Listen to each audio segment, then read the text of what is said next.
we're going to do a minute a speaker, given the fact that we have so many speakers, and I want to make sure we get to every single speaker. My name is Sharif El-Gamal, and I am here as a resource regarding the landmarks issue in respect to 45 Park Place. Thank you very much. Our next speaker.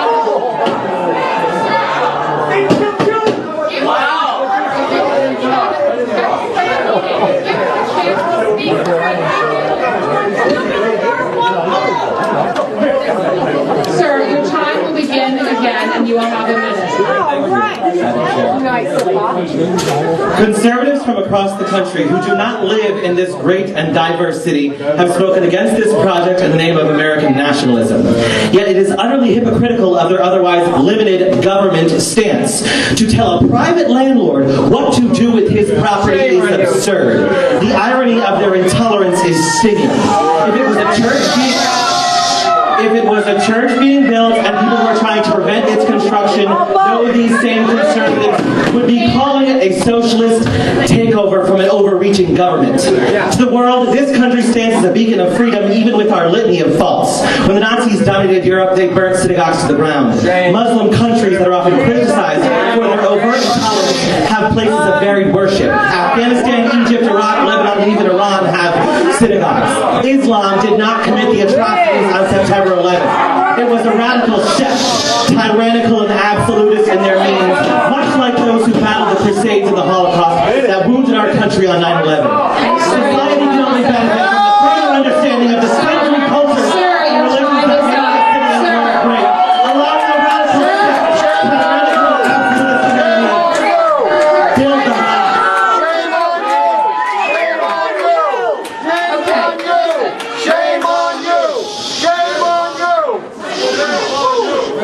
Okay, let me just say that we need to quiet down over there. Let me just say that if you interrupt the speaker, I have to give them another minute. We are adhering to Robert's Rules of Order. You were not interrupted when you speak, so please do not interrupt the speakers. Okay, our next speaker is Paul Newell, followed by Stuart Kaufman. And let me just say a thank you to Paul, who has been extremely involved, along with Yetta, in leading the fight. Has always thrived as a community of tolerance, and that as much as people care deeply about this issue in America, we do not tell our neighbors where they may and may not pray, and I encourage this board to stay firm in the commitment to tolerance. Thank you very much. Our next speaker is Stuart Kaufman, followed by Luis Fortify the hospital. I'm Stuart Kaufman of the Alliance for Interfaith Resistance. I listened to Senator Squadron say that he was reminding folks of what we suffered down here, and it's important.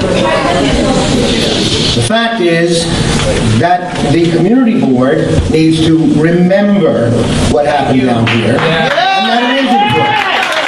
I also think that Mr. Sharif El-Gamal, who introduced himself as a resource, and who was in fact one of the owners of the property, was before, when that Mrs. Boland was talking about her son, was laughing with his lawyer, which I think is metaphoric for the entire way that Islam approaches the West. Now, one thing I want to talk to the community board about. A couple of weeks ago, one of the mayor's assistants wired Governor Palin and said that she should mind her own business. Well, I will tell you that this is not just a local issue. This is not a New York issue. It was America that was attacked on that.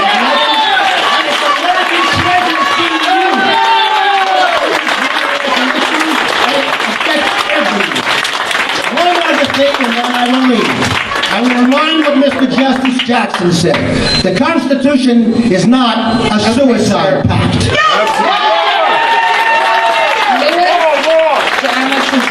Followed by Brett.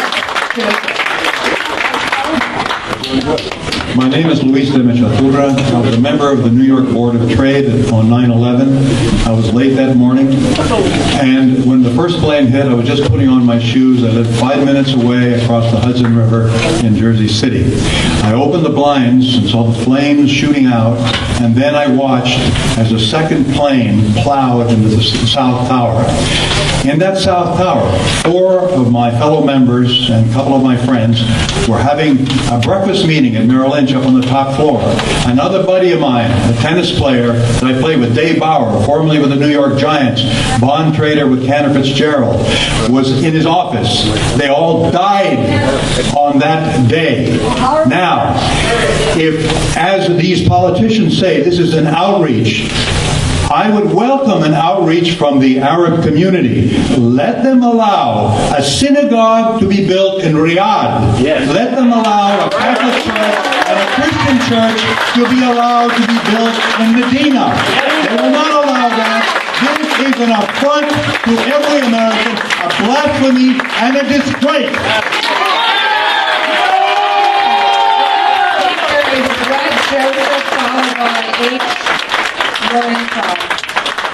My name is Brett Jockey. I'm an attorney here on behalf of the American Center for Law and Justice. And we represent Tim Brown, who is a firefighter and first responder who lost nearly 100 friends on September 11th and witnessed firsthand the horrors of that day. First, let me say, first off, this has nothing to do with religious freedom. This is about land use and proper procedure. There are approximately 22,000 buildings landmarked in New York City, of which over 1,000 are landmarked solely on the basis of historical importance alone, including a building that was bombed by the terrorist group Weather Underground. So for the Landmarks Commission or this board to suddenly be concerned about the unfettered property rights of property owners reeks of an abuse of discretion. Second, it is hard to imagine that this property would not be landmarked but for its proposed use as a mosque. And for you guys to take that into consideration, or the Landmarks Commission, is also improper. And if it's not landmarked, we intend to challenge that decision, as we believe that improper political considerations have come into play here, including your inappropriately timed decision earlier this summer to endorse the proposed use, the proposed mosque, prior to a vote on the landmarks issue. Now let me wrap up by saying this. Tolerance, ladies and gentlemen, is nothing more. Let me just finish this sentence. Tolerance is nothing more than a buzzword that can be used to justify any behavior, good or bad. And today, I'm proud to stand with New Yorkers and Americans. Sir, you're out of time. We will not be duped into remaining silent by the false promise of tolerance at all costs. Thank you.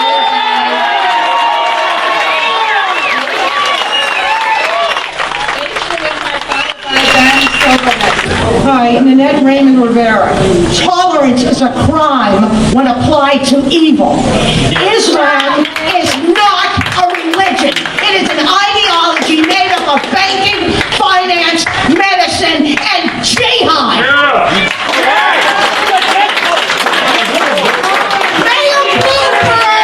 Mayor Bloomberg needs to learn what the First Amendment really means. It doesn't mean freedom of religion, it means tolerance.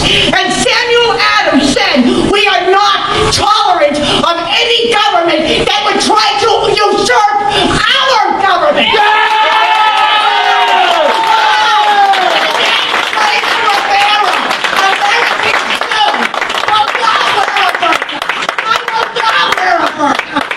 Bloomberg wants us to wear a burqa simply because you can't smoke a cigarette through a burqa.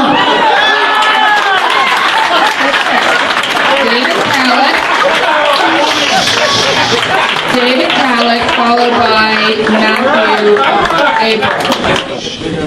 My name is David Khalek. I'm with Fiscal Policy Institute. I spent 6 years, right after September 11th, coordinating the Labor Community Advocacy Network to rebuild New York, and I invested a lot of my life in seeing that New York was rebuilt properly, and I feel very strongly about it. This issue has drawn me back in. I'm very upset to see the kind of reaction that we're getting from the proposal to have a center that is in any way connected with Islam. You know, my family is Jewish. My family is Jewish. I'm not very religious. I spent a lot of time at the 92nd Street Y, which is a fantastic place that feels like it's really representing the Jewish cultural tradition without necessarily, while also welcoming people who are from other religions as well as people who are Jewish and not, can find a home there. I think it was very appealing to me to hear a center that was being modeled on that in some way. And I think it's important to remember that there were Muslims living in the Lower Manhattan community before September 11th and working here. There were Muslims who were killed on September 11th. Okay, I'm going to ask you to wrap that, please. Who were working very strongly with me in the rebuilding. And I just think it's very important to figure out how to build this together. Thank you. Matthew Abrams, John Castellano, followed by Chiara Rose. Hello, everybody. Good evening, everyone. My name is John Castellano. I'm a longtime resident of New York City. I live in Chinatown.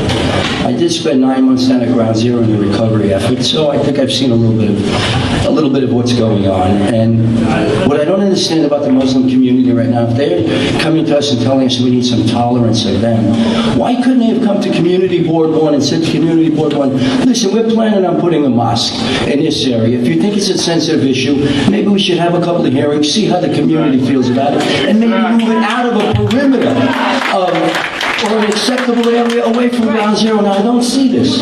I also don't understand how when we're looking at a group of people, the Muslim religion, and their war cry frightens me. If you ever listen to the tapes of Flight 93, one of the last things you hear is Allah Akbar, as our people are dying in that plane, as our people died in the World Trade Center. This was their war cry.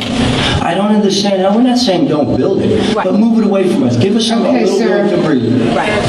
Our next speaker. I guess that's it. I just like Community Board 1 I realize the pain that this is. Our next speaker is Chiara. Let's not forget their war cry. Chiara Rose, followed by Mary Robinson. Hi there.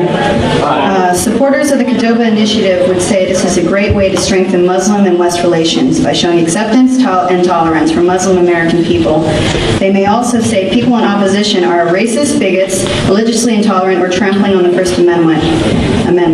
I would say to them the First Amendment is not only there to give us rights to freedom of religion, but to freedom of speech and petition. We, the people, disapprove of the 13-story mosque overlooking the crater that is Ground Zero. Our disapproval has nothing to do with religion and everything to do with respect. It is insulting to us as Americans, and anyone who has read the Quran knows that. To supporters who say non-supporters are Islamophobes or intolerant of Islam, personally, how do you expect me to be tolerant when I watch my female counterparts walking around in 100-degree weather in burqas, or when the crazy people who believed in your peace-loving God try to destroy the Twin Towers twice? When did we become so politically correct that we can't see what's right in front of us?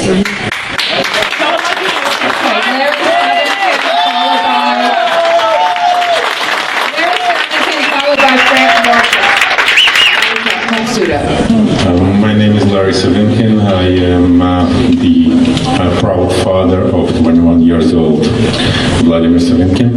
I also represent here hundreds of family members and friends of September 11 victims from Brooklyn, Queens, united all together into the organization called September 11 Family Group. I would like to remind you that on September 11, 2001, we had a few groups of people dancing, singing, and celebrating the victory. Now we have another group of people, and in 1 minute I would like to ask you if you see any big difference between them. I'm addressing the Imam Raouf and his supporters, including those community members who voted for the mosque. What is so special in that place for them? It's obviously special place. Sir, I'm going to ask you to wrap up, please. One last sentence. It's obviously second place for us. What is so special in that place for them? Sir, you They are need to trying wrap to prove their tolerance. Last sentence. Their tolerance, and they prove their intolerance because they oppose our protest. Okay, Frank Morris, followed by Jacques Castillo.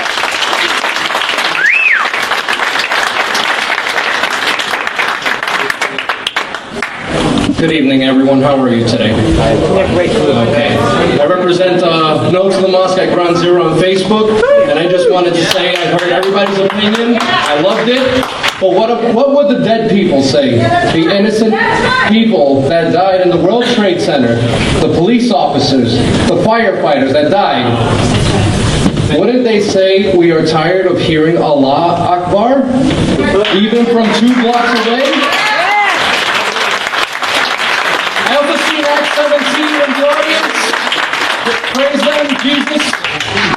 For they were oppressed by Muslims in Dearborn, Michigan. Yeah. We need to show them their support. Yeah. God bless America.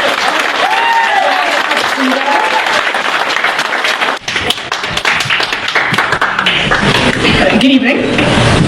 My name is Susan Cohn, and I'm a candidate for Congress here in the 8th District, the district in which the proposed mosque will be situated. However, I'm speaking to you this evening as a fellow New Yorker, a fellow American, and a fellow human being. On September 11, 2001, our nation suffered the worst attack on our homeland in our history. Our enemies, Muslim extremists, engaged in the barbaric act of flying commercial airliners into the Twin Towers, intentionally causing the horrific deaths of nearly 3,000 innocent men, women, and children of all faiths and denominations. Simultaneous attempts were made to perpetrate similar acts of terror in our nation's capital. There's not a person in this district, in this city, or in this country that was not forever impacted by this atrocious act of cowardice. We cannot bring the victims back. We cannot alleviate the great anguish of those that survived them. Okay, ma'am, your But what time we is up. can and must do is respect the Your time feelings is up. of the families of the victims who are Okay. speaking out against this proposal. Your time is up. Are there emotional pleas? Our last speaker is Stella Martinez.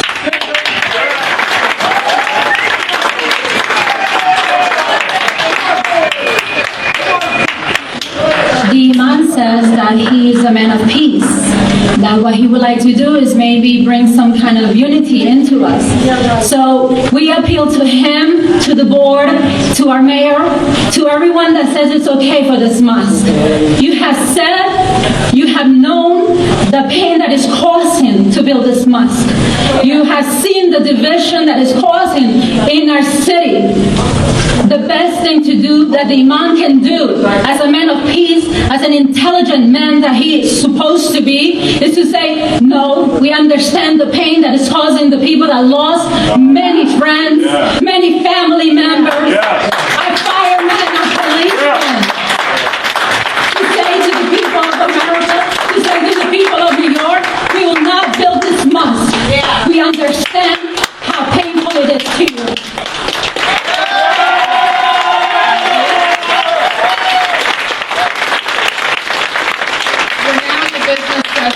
You have the minutes attached. Is there a motion to move the minutes?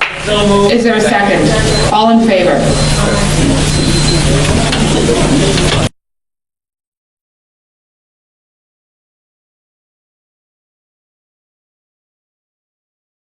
From a technical point of view, the committee was very united on it, and I think in all the years we've looked at all this stuff, I feel very comfortable that as an individual landmark it doesn't meet the order.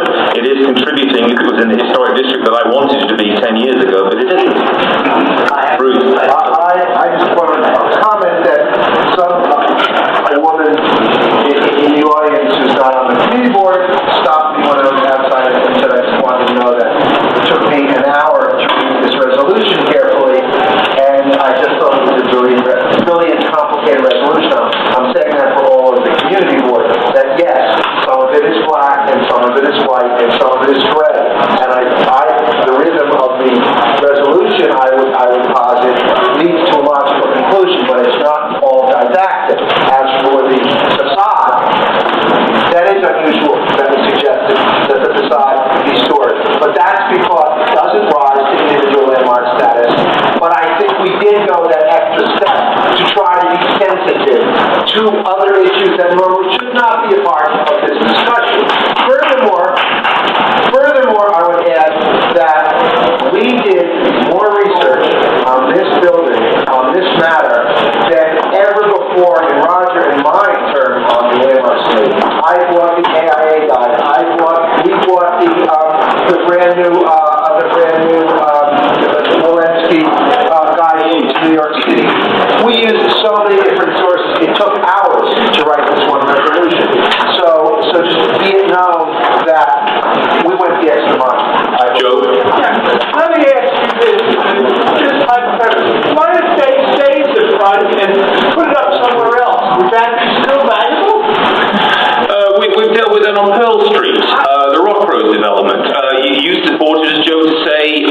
should be moved. Alan Solomon has spent years trying to save the facade of the Colgate building. Look at it. I walk past it every day of my life, and the Rock Rose haven't done a great job there. We're trying to do something better than that, so we don't want it in some museum. We want it actually where it, to argue in favor of it being landmarked, although I would defer to you guys on this, but what the main basis of my question is, if you say it's not going to be landmarked, then what authority do you have left to ask anything of them in terms of saving any part of the structure? Well, we put it in the resolution. We'd like LPC to support our position of having the facade kept on site. But once LPC votes against landmarking, isn't their authority effectively finished completely? We can say tonight we want landmarks. LPC, whenever it says, can not take our advice, as you know. But what do you want LPC to say? What we've said here is that we don't believe it meets individual landmark status. It would be a contributing building in a historic district, but it's not in a historic district. But we would like LPC to consider keeping the facade on site. Under what authority? Under what authority if they're not landmarked? We know, you know what the process is. LPC with staff can say to the owner, we would like you to do this, and the owner typically listens, in my experience. Okay. All right. Michael. Well, there's an example precedent. A lot of cast iron facades were preserved when the area was cleared for the World Trade Center development. First, Chef, Silverman, Sipos, No. Skidmore, Skinner, Sung, Tannenbaum, Townley, Viggiano, Williams, Winbush. Okay. Yeah. Sorry, I can't see past the second row, so I really apologize. Yes. It's all right. Yes. Okay, well, let's move on while they're tallying the vote. The second resolution is very straightforward. 40 Dover. We didn't have the samples, so we will amend the last whereas to say that stucco will be finished in colour, and the stucco will have a correct finish and colour, so we can amend that, and in which case we would approve that application. And the last one I suggest we take both of them together is 406 Broadway, and as you can see, we didn't really feel we had enough information there, so it was a partial approval, which is suggesting that if there is danger on the rear wall, the LPC consider that application part as a separate application, and that they come back to us with a more substantive issues. I want to state quickly, Roger, that Corey Sharpless was kind enough to write this resolution. And Corey Sharpless. Obviously, the bottom paragraph did not belong. Yeah. So if I can take both of those together with the amendments to 40 Dover. Okay. All in favor? Any opposed? Any abstentions? Everyone, have you read the two resos of the characterization? And if you read any progressive person who has written on this, you will find that the mischaracterization quote is a mischaracterization.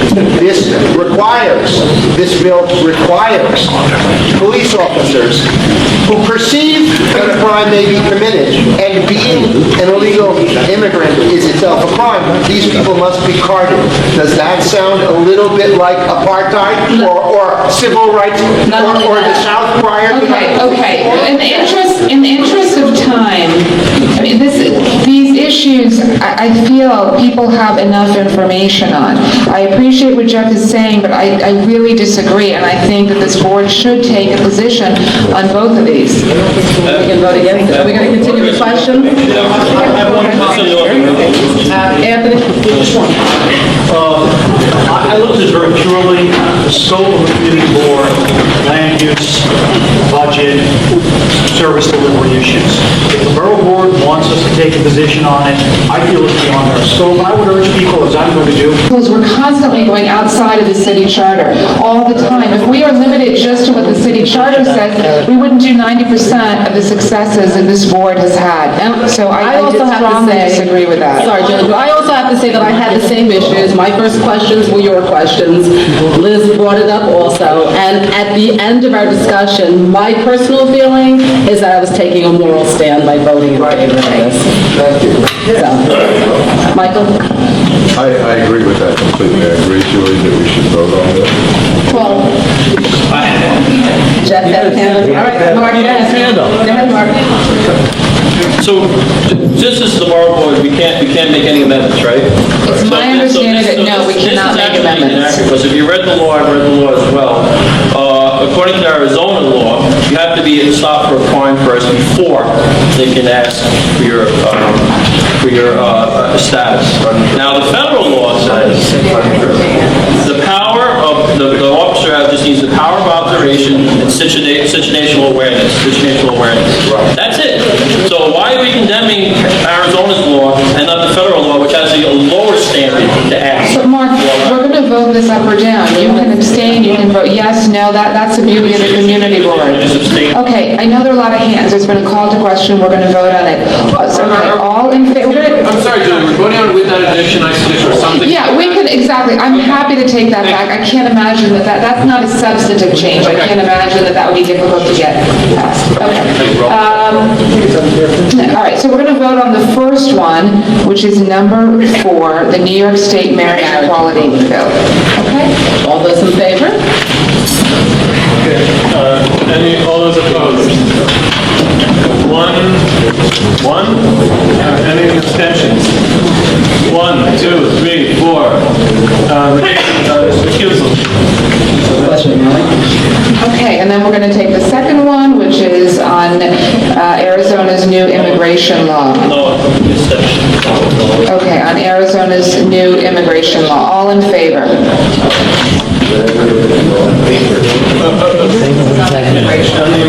Anyone opposed? 1. Anyone abstaining?